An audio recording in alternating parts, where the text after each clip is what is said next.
Cade and Joaquin in the morning. And welcome back to Batman Arkham City.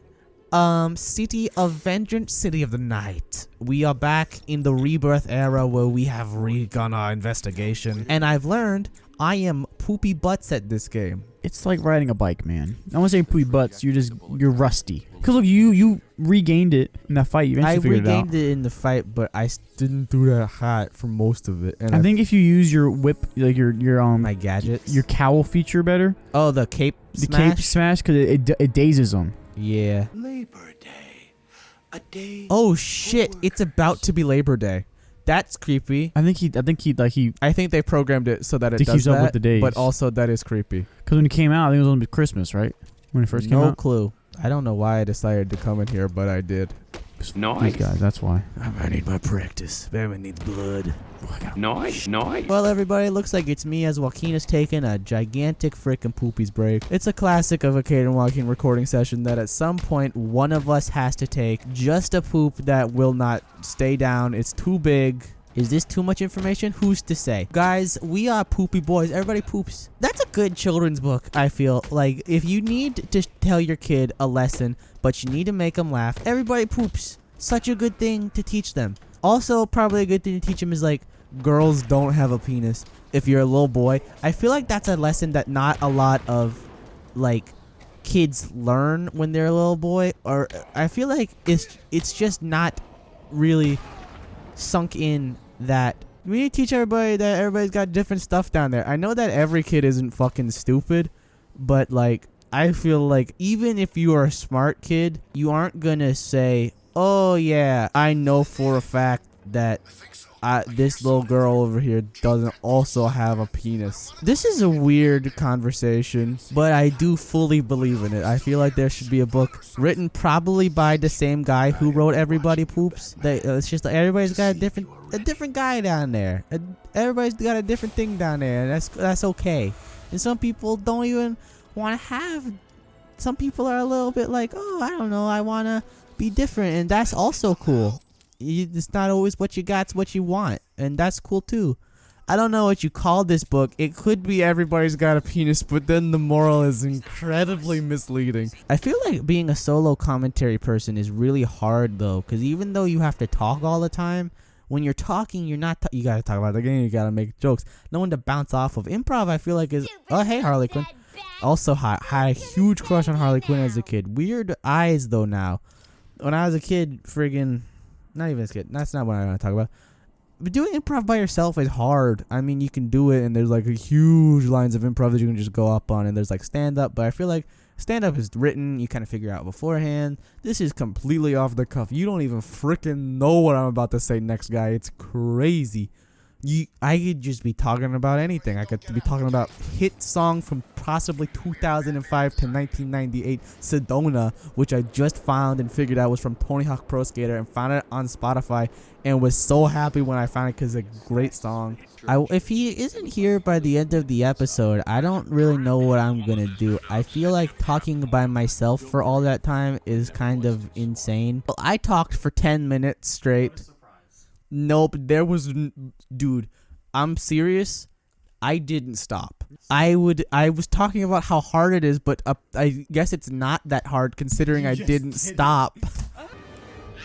Oh, fuck. You did it. That would hurt so much. Did I not do it the first time? No, it's just there's like this meme that I saw because like I didn't do it my first time because I'm a fucking idiot and I had to fight her. You had to fight her? Yeah, because I didn't encounter her and she like hit me. She doesn't fight you. She hits you once and then it's the same outcome. Oh, it is? That's what I remember. I'm going to be honest, I haven't played this in a while, so I'm not really 100% positive. Neither have I. I just am insane. I like how the suit deteriorates over time. I love that fact. That's something about the Spider-Man PS4 game that I hope that they add into the next one. I love when a suit deteriorates over the course of the story. It's such a cool, like, it's kind of like in the Sam Raimi Spider-Man movies where at the end he has done all this stuff and gone through all this damage. Well, I feel like it makes more sense for this game than it does for the Spider-Man game. Oh yeah, for this game it totally. I feel like at the end of the Spider-Man game though, I would have still liked to see it. Like in like the final fight, like he gets beat up over time, and like at the end he's just like. In the final fight, your anti-Ock armor does get fucked up, but I just would like more. God, I gotta get a PS5. I want to play that game so bad. It's so much fun. That and is it good? Like legitimately? Are we talking of Miles Morales or are we talking? Both of them. I love them both. Which one's better? There's more to do in Peter Parker, and I like this. I don't know. I like the story a bit more in the first one. Because I want to get, I guess for the main reason I want to get PS5 is, one of the main reasons at least, is for that game. That's a good main reason. That's the only reason I really have one. It's just they're, like, literally just not being made. I think the FDA or some... The Food Drug Administration? Not the FDA, sorry. Is that what the FDA is? Yes. Okay, well then a big government, not corporation, agency is investigating Sony for why there's like no PlayStations. Whoa, did I spawn in with my head backwards? Editor, show us if his head was backwards. The editor's me, and every editor hates when you tell an editor exactly what to do. Like, not really? I hate it, at least. I hate when someone's like, editor, do you put in a picture of a horse twirling on a unicycle, blah, blah, blah. And I'm like, I will not do that. What if they ask you nicely? Like, editor, can you please put a photo? They do ask me nicely. I still don't want to do it. I'm just a dick like that. You don't like to be told what to do is what it is. Correct. That's why I want to be a director, because I despise being told what to do. Being told what to do is one of my least favorite things. All right, it depends on what it is for me. Honestly, with me too, no, I'm wrong. I don't like being told what to do in general. I really want to play the Spider-Man games though, man. They are very fun. Those are my kind of like favorite games to play. Or those kind. Spider-Man? No, just like Batman kind of games. Spider-Man, like free, like open like world. Go to the place you gotta do the mission, like go through it all, like that kind. I just love that kind of stuff. I feel like I have every normal person's cinema taste in video games, where everyone who watches movies is like, oh, I only go to the movie theater for Marvel, as opposed to me who will see anything in the movie theater and like is a little iffy on a lot of superhero stuff, but when it comes to comics and video games, I'm like, yep, superheroes, that's all I need.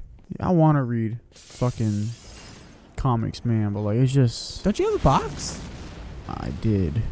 Did you cancel it? I didn't go for like 3 weeks, and they said they had to cancel it eventually. They called me like, hey, it was the guy that I'm cool with. I was cool with there.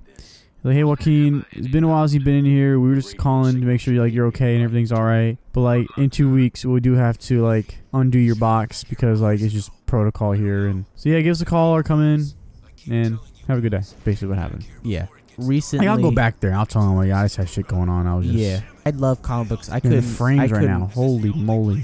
I couldn't go a long time without comic books. I just love them so much. Well, they've been part of your life for a long time. You know? Really not even that long. I've only been collecting actively since I was 13, but I've been reading them since I was like 6. Never mind. Exactly. And you're 20 now, basically. Yeah, that's weird. Just reading for me is hard. Mm-hmm. I guess, you know? I mean, it's not just reading. Like, it is reading and committing. Like, I enjoy it. It's just like having to drive to do it, you know? Like get books? No, like actually read it. Like, I have to be really in the mood to do that. Oh, drive as in motivation. Yeah, like the drive, like sit down and actually do it. Yeah, I love reading before bed because I've realized that if I do stuff that's a bit more like either creative or if I'm just on my computer or my phone, I end up being on it for too long. But because comic books have such a definitive end after a couple pages.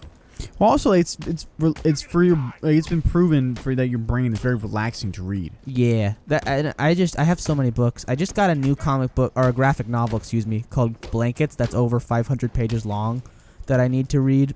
But I'm currently also working my way through Grant Morrison's Doom Patrol run, and I want to work on his Animal Man run once I'm done with Doom Patrol, which is a bunch of like classic weirder DC stories. But I'm also trying to... I mean, I'm a bit behind on current books, but I read them all the time whenever I have, like, a break. Mm-hmm. And I really do enjoy them. Like, I was really enjoying Noctera. Noctera's so good. Noctera just ended. In October, they're bringing out the first trade paperback. It was good. It's not like an ending. It's an ending of the first arc. Oh, okay, so it's gonna keep going. Yeah, I think that they're just taking a break to catch up on art. And because also Scott Snyder's working on Undiscovered Country right now. I think I'm more of like a volume kind of guy, comic. And that's a perfect way to be. The way that comics have done it, many fans of comics even say is an outdated way. I personally like it. It's not a great way. I think that if they switch to volumes, it'd be great. It would be a good way to do it. I just want to find, like, I just want a good Batman volume thing to read through, you know? Because I had so much fun reading through the new 52 Batmans for the first time. I did too. I did it the exact same way I did it through volumes. Like, I had so much fucking fun, man. It's like the Scott Snyder, Greg Capullo. It's a brilliant run. Fucking amazing, Such dude. a good Batman run. So good, all of it. The Court of Owls, amazing. I mean, it's incredible that the Court of Owls became such a classic character. I know, because of that. I also often wonder about their other character that people seem to forget about, Bloom, who was in the Jim Gordon run, and I like Bloom. Was this in? He's never been used by another writer. I liked Bloom. I'm trying to remember that. It was during Super Heavy. It was the one supervillain that Jim Gordon Batman. Oh, was this when it was Bunny against. Suit Batman? Yeah, I haven't read anything of that yet. That is also good. I feel like people don't like it because it's different.